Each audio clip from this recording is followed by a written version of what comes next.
Bhadrak जिलार chandbali block पंचुटिक्री घाटे घटी एक चिंताजनक घटना। मझी नई प्राय 3 घंटार अधिक समय धरी फसी रही एक यात्रीवाही डंगा।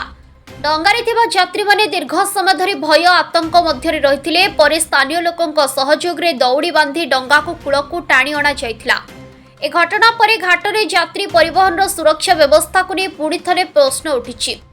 तेबे घटना रे कौनसी यात्री आहत किंबा हताहत होइथिबा सूचना मिलिनी। प्रशासन पक्षरु घटनार कारण नहीं जांच आरंभ होइथिबा जणा पड़ुछि। चांदबाली ब्लॉक अंतर्गत पंचुटिक्री घाटे यात्रीवाही डंगाटी मझिनरे हठात फसी जाइथिला। फल डंगारे थिबा समस्त यात्री दीर्घ समय धरी आतंकित अवस्था रहिथिले। खबर पाई स्थानीय लोक माने दौड़ी आसी सहायतारे डंगा को कूल को टाणी आनिथिला। सौभाग्यवशत कौनसी बड़ दुर्घटना घटी नथिला।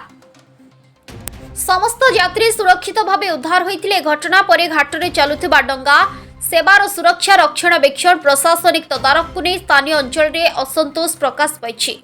घटनार तदंत कर आवश्यक पदक्षेप नेबाकू स्थानीय लोक माने दाबी करिसेंती। ब्यूरो रिपोर्ट, सत्यर न्याय लाइव।